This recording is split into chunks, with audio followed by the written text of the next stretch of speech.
So yeah, here I am joined by Hurricane Shane Burgos. Thanks for joining me today, Shane. How you doing? No problem, man. I'm good. Good, good. Glad to hear. So yeah, I just want to quickly rewind on what the phone call was like for you, to kind of get told that you'll be making your PFL debut in New York. It was good. It was not even surprising. I mean, I knew I had the date November 25th. I knew I was going to be on that finale card. So it wasn't really too surprising. But the word was it was going to be in Vegas.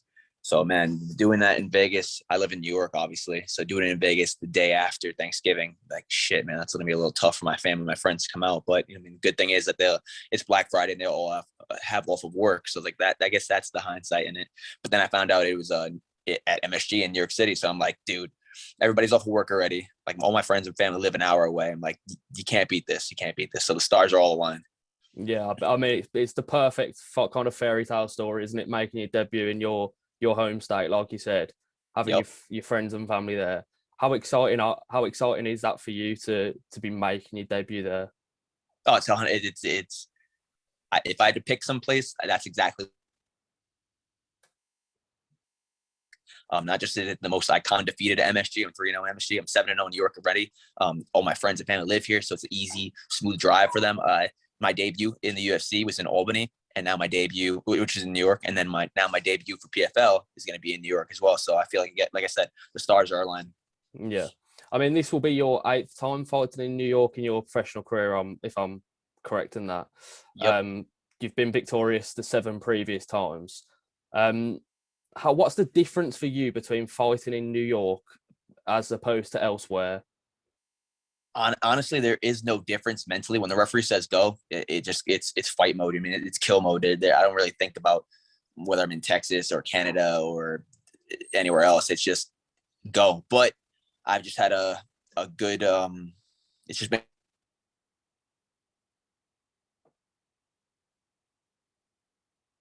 in New York. It's been like a time. The referee says go. It doesn't matter if we're in MSG or if we're on the other side of the country. When the referee says go, it's go time, and we could be in somebody's backyard for all I care. It's time to go when he says go. Definitely, yeah. And just kind of touching on your opponent a little bit. Obviously, he'll be making his promotional debut. Well, obviously, he's fought with World Series of Fighting before, but he'll be making his PFL debut as well. What's your opinion on that signing itself? Good signing. Good signing. I mean, I know he's on a skid, and everybody's kind of writing him off for that. But he's coming into a new weight class, and I feel like it's a new fire lit under his ass. He's coming in to like reinvent himself and revitalize his career at 145 pounds. I think that it's stylistically a great matchup on paper, and it's stylistically a great matchup for me personally. I really do like the matchup. So yeah. Yeah. A couple of the PFL fighters I've spoken to previously, such as Kayla and Brendan Loughnane, they've said that fighting with the PFL is one of the toughest things any athlete can ever do. Obviously, you are an extremely exciting fighter and always have been. Is that something you have to take into consideration, maybe toning that back with the format being so grueling as such? Yeah, 100%. It presents a whole new challenge in and of itself. I mean, to go to the tournament, you basically gonna have 5 fights in a year to win the entire thing, and 5 fights in 8 months, really. So that's a challenge right there. Not just the actual fights, but for me, everybody knows I'm a bigger featherweight. So the weight cuts and having to maintain that off season weight, because there really is no off season in between the fights. You know what I mean? The off season is basically from the end of November until the beginning of the season, which would be April. So it's not that long of a season. So to maintain that weight would be a struggle. So with that said, I'm not 100% sure if I'm going to do 145 for the season or if I'm going to do 155. I'm still juggling with that idea.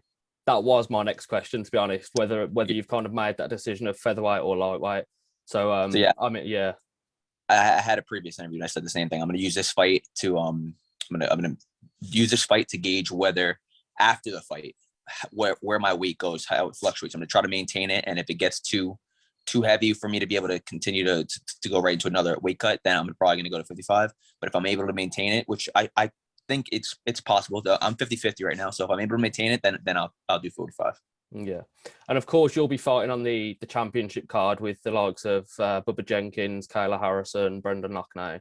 A couple of months back at PFL London, I spoke to Brendan Loughnane on what he thinks of you as a signing.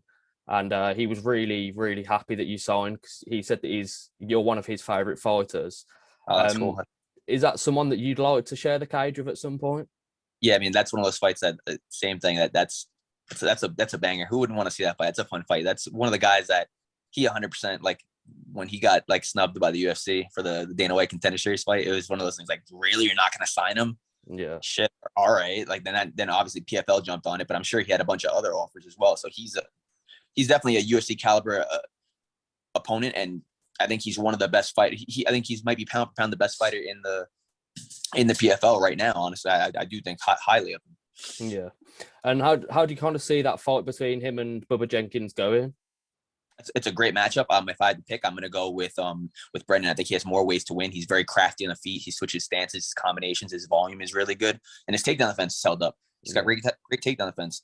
Bubba's obviously going to come in trying to take him down. I think on the feet, I think Brendan's clearly better. On the ground, if Bubba can get him down, then I can say Bubba's a little bit better at controlling, but getting him down is not easy. So if I had to pick, I'm going with Brendan, but it's 5 rounds too, so I'm going to go with Brendan by decision. Yeah, of course. I mean, it's no secret that you are a huge MMA fan yourself, not just an elite fighter. Obviously, we've heard pretty crazy stories as well from fighters like Max Holloway, who said that getting into MMA, he would practice moves that he'd learned on the UFC game. Have you got any kind of crazy stories like that on getting into MMA yourself? My nickname comes from the UFC game. They say that because the Hurricane Shane thing. Like I was making my own character back in like 8th grade, I think it was, for the UFC video game. It was for the PlayStation 2. It was like one of the first or second.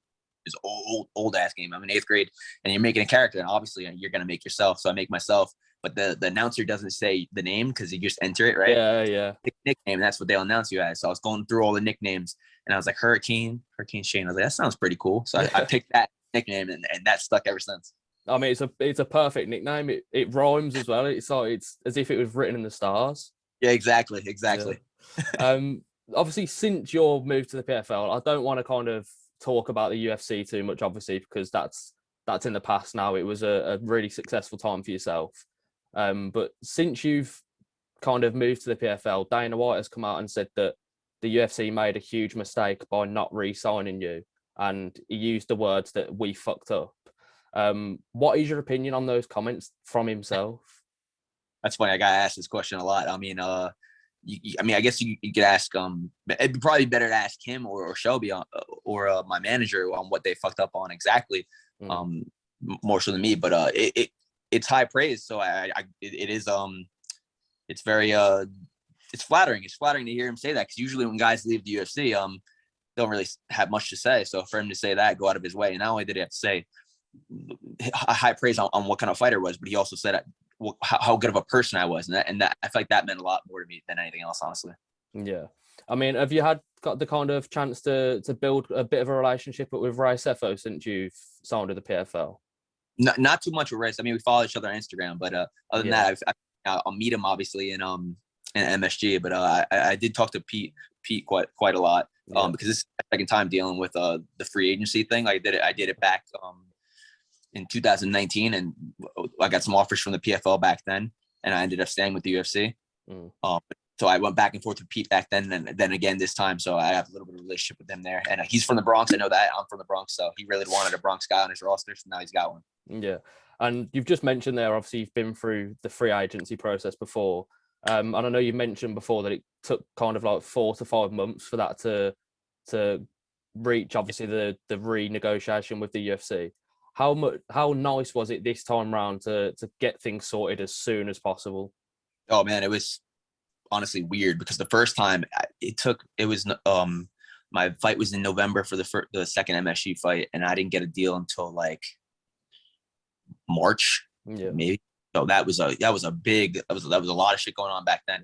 I took a lot more time. This time was like, I want to say like 3 weeks, and it was all said and done, and I was like, holy shit, that was fast. And then announced it just like took on a life of itself, and it was blowing up all over social media and everything. Yeah. And then obviously, just to kind of end my interviews, I like to do a little segment that I like to call split decisions. So it's just a couple of questions that some are related to MMA, some aren't. But if you just answer them as you hear them, and that's all it is. It's a bit like, do you know Hot Ones, the YouTube? Yeah. It's a bit like that, but without the chicken wings. Oh man, I mean, I wish we had chicken wings here, but Yeah. but yeah. The first one is, if you could change or add one rule in MMA, what would it be? Good question. That's probably the 12-6 elbow thing, where it's like it becomes a little dicey, where like you can't do this, but you can do this. It's the same exact motion, so I don't really understand that part. So I'd probably change the 12-6 thing. If I had to pick one, that's probably it. But honestly, the whole weight cutting shit, if I could change that. I know that's not a rule, but if I could change that in general to make it more of a just fight at your natural weight class. I know it's almost impossible to do that. But if there was a way to do that, that's number one that I would change. But if it's coming to a rule, then probably the 12-6 elbow. Yeah, and that's an interesting one as well, because obviously in the PFL, you're not allowed to elbow, are you? So it's how are you kind of going to get around that sort of thing?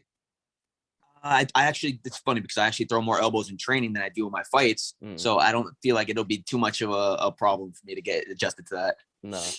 Okay. If you could eat one meal for the rest of your life, but it gave the perfect nutrients, what would you eat? Oh man, that's a phenomenal question. I fucking love steak, and it's not really a cheat or anything like that. So steak is phenomenal. But if I have a huge sweet tooth, so steak or like an ice cream sundae. If it had the perfect nutrients, I'd probably go with a brownie sundae. I could eat that every day of my life. If it was good for me, I definitely would. Yeah, I bet you can get some phenomenal ice creams in America, can't you, as well? The dessert shops over there. Yeah. Next one is, you're at a party and someone gives you the aux cord / Bluetooth. What is one song that you play? You're only allowed to play one song. What's that one song you're playing? At a party? Yeah, that's you're in a party setting, so you've got to take that into consideration. Shit, man. If I'm at a party, that's a hard question. If I'm at the gym, it'd probably be a little bit of an easier question. If I'm at a party, go for the gym. Go for the gym. In the gym. All right, in the gym, I'm probably gonna play something that's gonna pump me up. Maybe like Nipsey Hussle, Grinding All My Life, or maybe Elevate. That song's fucking phenomenal. Yeah. Oh man, that's a tough one to pick one though. Yeah. Oh well, you can have both. You can have both there. All right, there you go. But yeah, next one is, if you could make the perfect fighter using fighters from past and present, who would you use for attributes of grappling, striking, and heart? That's a great question. All right, for grappling, I'm probably gonna have to go with Khabib. That's the first person in mind. The control is ridiculous. For striking, all right, can I do it like this? For kicks, I'm gonna go with Cro Cop. I'm gonna go for Cro Cop because that's I gotta throw him in there, one of my favorite fighters of all time. For boxing, you got a lot of good boxers in the UFC. That's a hard one for me to pick on the boxing. Let me go with I'm gonna go with Ngannou's knockout power. Yeah. I'm gonna go with Mighty Mouse's speed. I'm gonna go with Max Holloway's conditioning. Yeah. For heart, man, there's a lot of fighters with big hearts. So I'm gonna go with myself. I was about to say, yeah. Yeah, if I have to go for heart, I'm gonna go with myself. Yeah. And I think that answers all of them, right? Yeah, that's all of them. It's a perfect fighter right there. This one's a bit of a rogue one. You can spin it however you want it, but if you were stranded on a desert island, who is one fighter you'd pick to be stranded with? My brother. Your brother, yeah. Yeah, my brother. That's easy. Yeah. I don't have to that awkward like situation of like, do I know this guy like that, or either my brother or one of my teammates. Yeah. I can't remember who it was. That I asked that same question to a fighter before, and he said that he'd pick Tim Kennedy because of his I think it was Navy SEAL. Yeah, that's a great pick. My brother's really outdoorsy too as well, so that's why. Okay, it's perfect. Yeah, perfect. But yeah, I don't want to take up too much more of your time, mate. So I'll let you get off because I know you've been preparing for your fight and it's a busy time for you. So I really appreciate you taking the time to join me today, mate. Appreciate the questions. That was fun, man. Thank you. Cheers, Shane. Thank you very much, bro. Brother. Look forward to seeing you in there, mate. Enjoy it. Cheers, bro.